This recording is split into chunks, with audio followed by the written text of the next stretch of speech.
Hello everyone, just a quick message before the show begins. Reminder that the ADA giveaway is live for another 7 days. If you did not receive your t-shirt from the last giveaway, please let us know.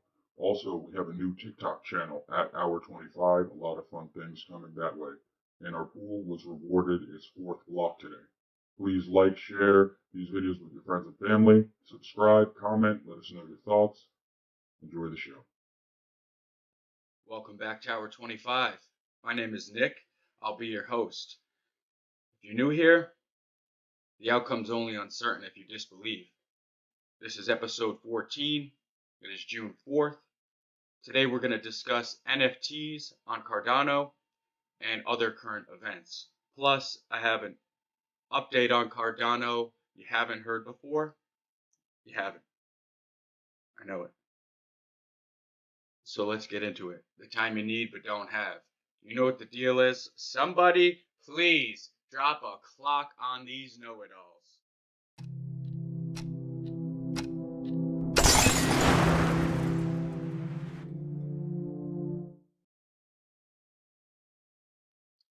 Alright, clock keepers, let's get into it. As you may have heard already, Amazon is buying MGM Studios for $8.5 billion. Very large acquisition.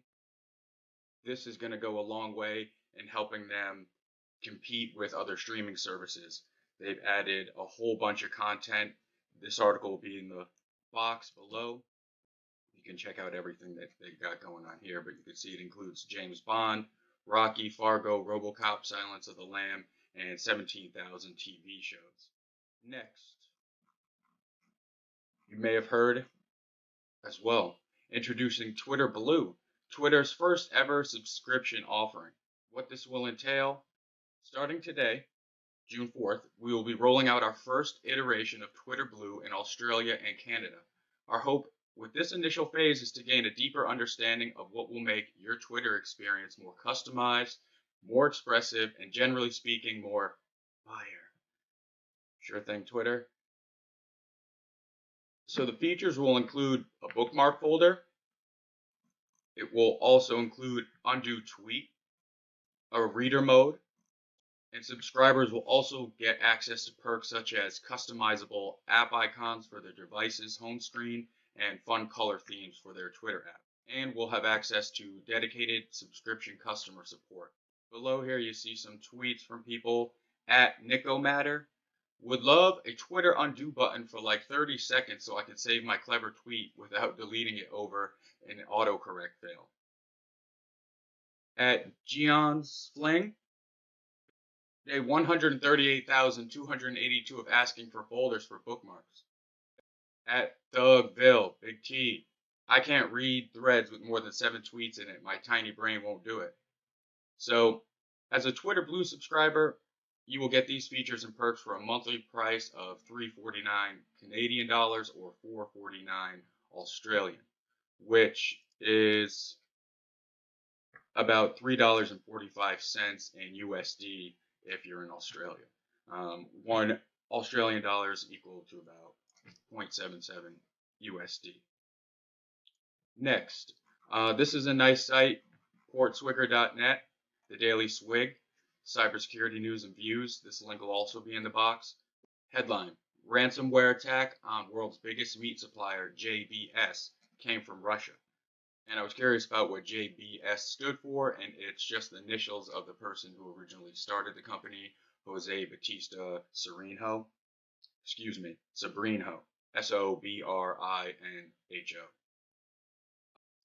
Next, I found this when I was doing some other research, but this is a mission letter written in 2019 of December by the President of the European Commission, Ursula von der Leyen. And this is a letter to Margaret Vestager. It's heavy stuff. It's only 7 pages. I would recommend reading it. It gives you a real good idea as to their understanding of what they want to do, the goals that they're trying to achieve, how they want it to be done, how the leadership will be structured in order to achieve this, and so on and so forth. But definitely give this a read. Then earlier this year, and this is on Politico, The EU, the vice president of the EU, said that they need a digital euro, and this was again earlier this year in January. The European Commission is throwing its weight behind plans to introduce a digital euro within the next 5 years.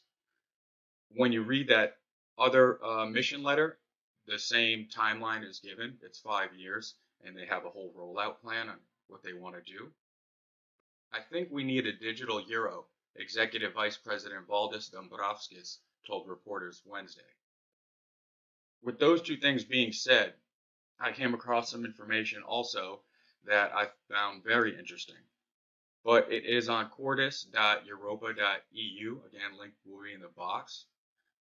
For those who don't know what CORDIS is, it's an acronym which stands for the Community Research and Development Information Service. It is the European Commission's primary source of results from the projects funded by the EU's framework programs for research and innovation. Their mission is to bring research results to professionals in the field to foster open science, create innovative products and services, and stimulate growth across Europe. The reason we're on this website is for this right here. One moment. Come on, baby. So, as you'll see here, project ID number 780477 is titled Privacy Enhancing Cryptography in Distributed Ledgers. Now, when you click on this, there's tons of information here. I had to get accustomed to what I was looking at for a second, but you'll see here funded under, when it started, the grant ID number, which is how we found this, and the contribution, who it was coordinated by. As you see, this started a few years back in 2018, but it does end this month in June. Because the interesting part about all this, as you scroll down, it tells you who the coordinator was. It tells you the participants. So you have IBM. It shows you their contribution. You have Tartu, Ulicool. I'm not quite sure what that is. That's out of Estonia. It shows you their contribution. The University of Edinburgh in the United Kingdom with a big contribution. Keep coming down, and this one that we're about to get to was the one that really struck my interest. Input Output Research Limited, which is IOHK, which is Charles Hoskinson, which is Cardano. So they are involved with the EU Commission on the project for privacy enhancement for the cryptography in distributed ledgers. I definitely didn't know this, and perhaps you did, since it's been around since 2018, but I didn't, like I said, and I don't believe many people do, so I definitely thought it was worth sharing. That's going to take us all the way up through all the updates I had into the main topic of the show, which is NFTs on Cardano. Here we go. So the first NFT to be launched on Cardano was Cardano Kidz. They are currently in pre-order, but you can come to their website and check out everything they got going on here. Some of these look pretty interesting. And down below, they'll have a little more information on them and what they've recently done. Also, some good frequently asked questions and solid answers to each of those. Next would be NFT Dao, which is a pretty big project and seems really important based on what I've been seeing, but they are building an open source suite of NFT standards, tools, and dApps on Cardano. When they first got into it, there's a good video on YouTube describing NFT Dao. It's right here. It's pretty short. It's only 3 minutes, but it kind of goes over how they got started, what they're trying to do. When they first got into Catalyst, which is like a large experiment that's gathering proposals to see which one should be implemented potentially into the Cardano blockchain. At the time they got in, there were 42 proposals. Currently, there's around maybe 89, maybe a little more. But this video gives a good idea of what it is they're trying to do. I'd recommend watching it. I'll make sure the link is in the description. The special thing about NFT Dao is they almost created a DAO within the bigger DAO. And with doing that, you'll see his example here with the rails. He says is Cardano, and NFT Dao are these carts that can go on it, and anybody can really launch their own niche NFT marketplace through NFT Dao onto Cardano. For an example, one NFT built on the NFT Dao is Somint. It's an art marketplace. It is not yet open, but it is coming soon. Other NFTs, one is Professor Cardano. It is based on the periodic table of elements. Its first set of NFTs that were recently sold were 118 tokens, and they each went for 150 ADA. And Professor Cardano is working with CNFT.io to be launched soon. CNFT.io is another marketplace for non-fungible tokens. Come to their website. Just yesterday or maybe 2 days ago, this website was different when I was doing some research for the episode. So to see this here was interesting, but it's coming soon. The featured projects, like I said, Cardano Kidz, Professor Cardano, and some other things here. Definitely come take a look at all this. Another one worth mentioning is Spacebudz. They are a Cardano specific NFT. Their pre-sale was just completed. They did have 10,000 Spacebudz available, and each one is a different character. But the marketplace, like I said, is to launch soon, so you should be able to pick some of these up. As I understand it, because the marketplaces aren't open and people still want to buy and sell and trade these NFTs, there are different ways to go about doing that. One way is on Discord. You can get a mediator, and they get a small fee to basically secure the transaction.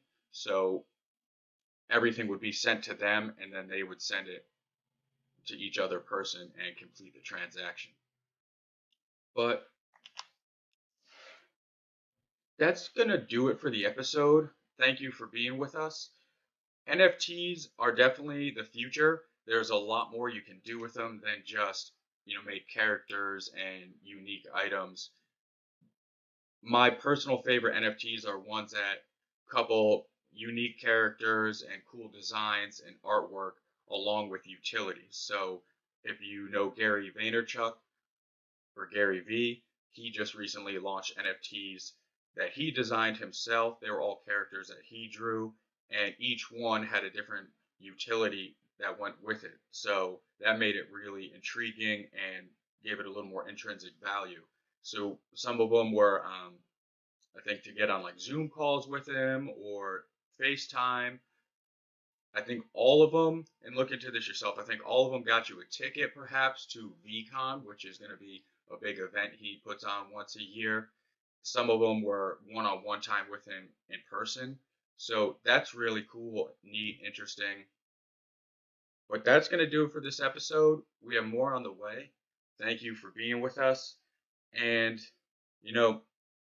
I'll leave you with this.